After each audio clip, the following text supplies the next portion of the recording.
अस्सलाम वालेकुम, मैं वलीसन खान। आप देख रहे हैं बाकी न्यूज। आज की कुछ अहम खबरों के साथ मैं हाजिर हूँ।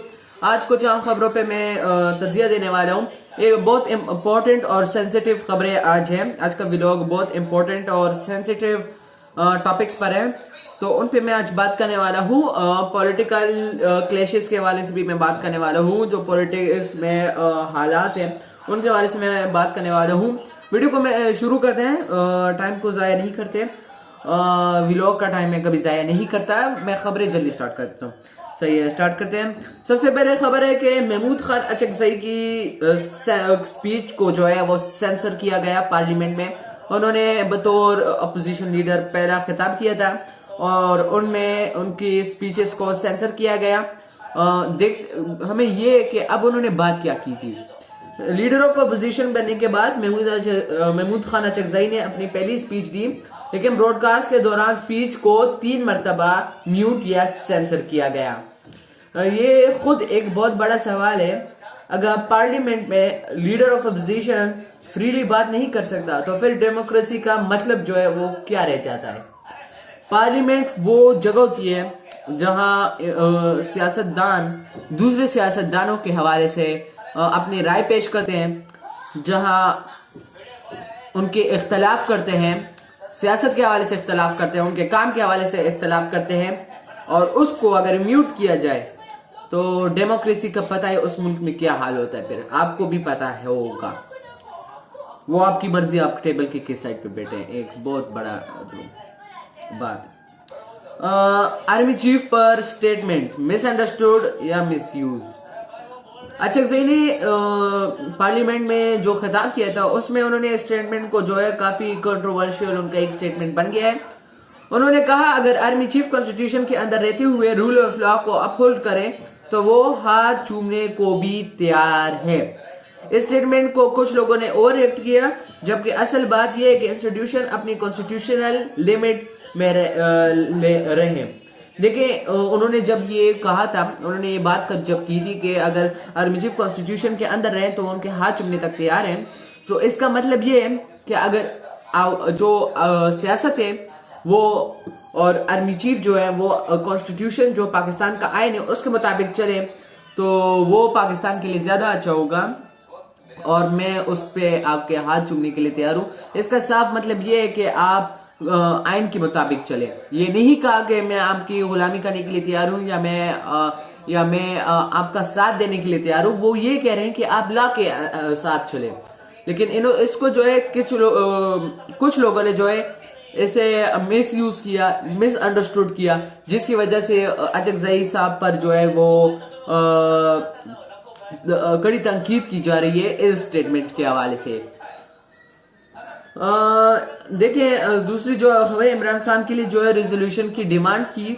अचकज़ई साहब ने पार्लियामेंट में ये सवाल भी उठाया कि अभी तक इमरान खान की रिलीज के लिए रेजोल्यूशन क्यों नहीं आया, क्यों पॉलिटिकल प्रिजनर्स पर केसेस वापस नहीं लिए जा रहे।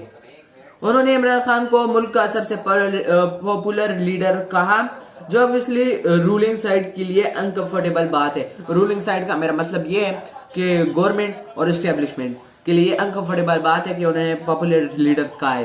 पाकिस्तान में अब इमरान खान की जो पॉपुलैरिटी है वो हम सबको पता है कितनी है, और इससे जो अपोजिशन है, अपोजिशन मतलब गवर्नमेंट के जो लोग हैं, पीटीआई के जो अपोजिशन में है, तो वो इसे नहीं मानना चाहते, मैं क्यों ये मानना नहीं चाहते, मतलब वो वाकिफ है इस बात से, लेकिन फिर भी वो इस बात को नहीं मानना चाहते। अचकज़ई की एक और बात पर क्रिटिसिज्म हुआ जब उन्होंने इंडिया के पार्लियामेंट का रेफरेंस दिया। अचकज़ई साहब ने अपने खिताब में इंडिया पार्लियामेंट का रेफरेंस भी दिया। मेरी पर्सनल राय ये है कि पाकिस्तान के लीडर ऑपोजिशन को कंपैरिजन से ज्यादा अपने मुल्क की ग्राउंड रियलिटीज पर जो है वो फोकस करना चाहिए, ना कि दूसरे मुल्कों के जो कंपैरिजन है वो दिए जाए, और वो भी हमारे मुल्क दुश्मन मुल्क के। सो मेरी पर्सनल एनालिसिस ये है कि ग्राउंड रियलिटीज पे बात करें, ना कि आप दूसरे मुल्कों के बारे में कंपैरिजन दें, पार्लियामेंट का कंपैरिजन करते रहें।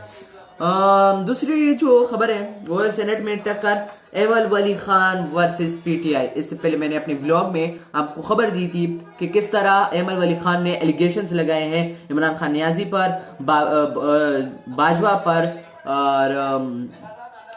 पर और फैज हमीद पर और आरिफ अलवी पर। तो उनके हवाले से जो है वो अब तकरार हुई है एमल वली खान की और पीटीआई की। एमल वली खान और पीटीआई के सेनेटर फलक नाज के दरमियान 13 रीजन के मिलिट्री ऑपरेशंस पर जो है वो इंटेंस बहस हुई।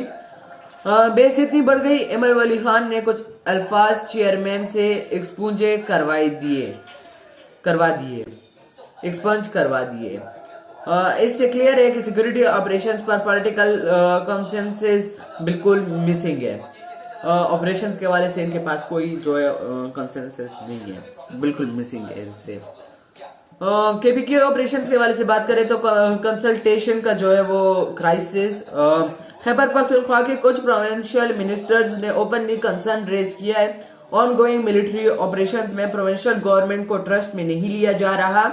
ये एक डेंजरस प्रेसिडेंट है क्योंकि सिक्योरिटी और पॉलिटिक्स का डिस्कनेक्ट हमेशा इंस्टेबिलिटी पैदा करता है। देखिए जो ये बात कर रहे हैं कि पॉलिटिकल्स जो सूबे को आप नहीं ले रहे ऑन बोर्ड, तो आप जो है वो अब उस सूबे में अपनी मनमानी कर रहे हैं जिसकी हुकूमत किसी और की है उधर। तो देखिए ऑन बोर्ड लेना जरूरी है क्योंकि इससे जो है वो इंस्टेबिलिटी बढ़ती है और दुश्मन ही को, दहशतगर्द ही को इससे फायदा पहुंचता है। पॉलिटिकल जो ऑपरेशन है उसके हवाले से पाकिस्तान में जो है अभी खैबर पख्तूनख्वा में हालात कशीदा है गवर्नमेंट और ऑपरेशंस करवाने वाले के दरमियान। पीटीआई के अंदर अंदरूनी लड़ाई। जी हाँ, ये पीटीआई जो है वो खुद भी एक स्टेबल जमात नहीं है। जब तक इमरान खान इसमें थे तब ये स्टेबल जमात थी, लेकिन जब इमरान खान जेल में हो गई, कुछ नाअहल लोगों के हाथों में पीटीआई चली गई, तो अब जो है उसमें अंदरूनी लड़ाइयाँ शुरू हो गई है। पीटीआई के पार्लियामेंट्री पार्टी मीटिंग में जो है वो केओस में तब्दील हो गया। रिपोर्ट्स के मुताबिक, रिपोर्ट्स जो मेरे पास है उसके मुताबिक मेंबर्स एक दूसरे को गद्दार कह रहे थे। ये इनके हालत है इस पार्टी की, गद्दार कह रहे थे, गाली गलौज तक बात पहुंच गई, मीटिंग बीच में ही खत्म करनी पड़ी। ये साइन है कि प्रेशर सिर्फ बढ़ नहीं रहा, पार्टी के अंदर भी बहुत ज्यादा है। ना आपको ऊपर से प्रेशर आ रहा है, आपके अंदर पार्टी में भी इतना प्रेशर है। देखे, पार्टी जब है वो बनती है तो उसमें हुकूमत का नहीं, उसमें अपनी पार्टी का, हुकूमत का जो है वो मेन रोल होता है। अगर आपको गवर्नमेंट बनानी है, आपको हालात स्टेबल करने हैं, तो आपको अपनी पार्टी में भी हालात स्टेबल करने पड़ेंगे। आपको गवर्नमेंट के साथ भी हालात स्टेबल करने पड़ेंगे। ना आपकी गवर्नमेंट के साथ हालात स्टेबल है, ना आपकी अपनी पार्टी की स्टेबल है। इमरान खान को मैं तो यही सोच रहा हूँ कि इमरान खान को ये कहते क्या है जेल में कि वो इस पार्टी के लीडरशिप से सेटिस्फाइड है। उधर जो सोहेल अफरीदी साहब है वो तो अपना जो है वो स्ट्रीट मूवमेंट कर रहे हैं। इतने सालों में तो स्ट्रीट मूवमेंट भी इमरान खान ने हुक्म देते आप एहतजाज करें, 200-300 से ज्यादा ये बंदा नहीं ला पाते थे, और वो उधर स्ट्रीट मूवमेंट्स कर रहे हैं। कराची उन्होंने सफर कर लिया, कराची में तो जलसा भी कर लिया। इससे पहले अलीमन गंडापुर थे, उन्होंने जलसा किया नहीं। पंजाब में भी वो गए, कितनी रिस्ट्रिक्शंस है, अवाम उसके लिए निकली। अवाम तैयार है लेकिन लीडरशिप तैयार नहीं है। अवाम तैयार है। शेर अफजल मरवत वर्सेस सोहेल अफरीदी। शेर अफजल मरवत का स्टेटमेंट भी सामने आया है। उन्होंने कहा कि लीडरशिप लाइक्स और सोशल मीडिया से नहीं बल्कि स्ट्रगल और जेल से बनती है। इनडायरेक्टली उन्होंने सोहेल अफरीदी की पॉपुलैरिटी पर सवाल उठा दिया। आपने क्या किया था जनाब? आप जब पार्टी में थे आपने क्या किया जनाब? नहीं किया कुछ भी। आप सिर्फ स्टेटमेंट्स देते थे और स्टेटमेंट्स तक आपकी जो है पॉपुलैरिटी हद तक थी। चले गए पीटीआई से, अब आपको कोई वो भी नहीं दे रहा, कोई इंपॉर्टेंस नहीं दे रहा। मैं तो इंपॉर्टेंस नहीं दे रहा जी। अब आप इस तरह स्टेटमेंट्स उठा रहे हैं, आप अपने आप को किसी और अलायंस की तरफ करें कि आपको कोई और पार्टी वाला उठा ले, होता है। खैर है, इंटरनेशनल अलार्म जो है, अब इंटरनेशनल खबर की तरफ आते हैं। लोकल पॉलिटिक्स के हवाले से सख्त खबरें भी हो गई और सख्त तज्जिए भी हो गए हैं। अब इंटरनेशनल जो खबरें उनके हवाले से आते हैं। ईरान और काबुल के हवाले से इंटरनेशनल अलार्म जो है, ईरान लीडरशिप थ्रेट रिपोर्ट्स आ रही हैं कि डोनाल्ड ट्रंप ईरान के सुप्रीम लीडर आयतुल्लाह खामेनेई को टारगेट करने की कोशिश कर रहे हैं। ईरान ने क्लियर मैसेज रिस्पांस दिए, अगर ऐसा हुआ तो ये एक्ट ऑफ वार होगा। ये स्टेटमेंट रीजन को डायरेक्ट वार के करीब ले जा सकता है। फिर से वार की बात आ रही है, वार का नाम रुक नहीं रहा। जब तक डोनाल्ड ट्रंप है तो इतनी बार तो हमने वार के नाम उतने नहीं सुना था। बाइडन के वक्त के वार वार वार, बाइडन इसराइल पे वार, बाइडन फलस्तीन पे वार कर रहे, और डोनाल्ड ट्रंप ईरान से बाज नहीं आ रहा, डोनाल्ड ट्रंप गजा से बाज नहीं आ रहा, डोनाल्ड ट्रंप वेनेजुएला से बाज नहीं आ रहा, डोनाल्ड ट्रंप किस से बात नहीं आ रहा। बात आ ही रही है, बस वार वार वार ही चल रहा है डोनाल्ड ट्रंप के हवाले से। काबुल में जो है वो ब्लास्ट हुआ है, हाई सिक्योरिटी जोन के जगह में ब्लास्ट हुआ है काबुल में। इस दौरान अफगानिस्तान की कैपिटल काबुल के हाई सिक्योरिटी एरिया में ब्लास्ट हुआ, जिसमें चाइनीज नेशनल्स भी कैजुअलिटीज में शामिल हुए। ये इंसिडेंट्स अफगान की सिक्योरिटी पर सवाल उठाता है और चाइना के लिए भी सीरियस कंसर्न है। दोनों चीजें हाईलाइट करता है। देखिए, अफगानिस्तान में जो है पाकिस्तान उनके ट्रेड रूट्स बंद कर दिए। अफगानिस्तान के लिए पाकिस्तान ने अपने ट्रेड रूट्स बॉर्डर बंद कर दिया। अफगानिस्तान का जो पाकिस्तान उन्हें कहती थी आपकी सरजमीन में जो है वो दहशतगर्दी है, हमारे खिलाफ इस्तेमाल होती है, उनको अब खुद भी इसका मजा चखना पड़ेगा। हमारे लिए तो ये करते थे, अब खुद भी इन्होंने मजा चख लिया और चाइनीज नेशनल्स पर हमला हुआ। इस चाइना भी इस पे गौर करे कि आप उधर अपने जो नेशनल्स लोग हैं उन पे कि वो मुल्क उनके लिए कितना सेफ है। मरियम औरंगजेब के अपीयरेंस जो है वो सोशल मीडिया पर चले वाले, देखिए सोशल मीडिया पर कुछ रूमर्स चली। मरियम औरंगजेब की मदर ने क्लियर कर दिया, मदर ने वेट लूज स्ट्रिक्ट डाइट की वजह से है, कोई सर्जरी नहीं हुई।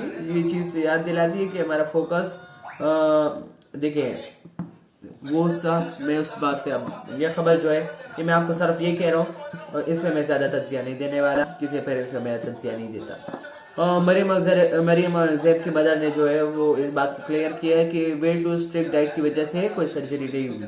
अब आपकी मर्जी है कि आप इसे, आपको कितना लगता है कि वो सर्जरी है या वेट लूज डाइट है। मैं इस बारे में कुछ नहीं कह रहा, अब ये इसके बारे में मैं कुछ नहीं कहता।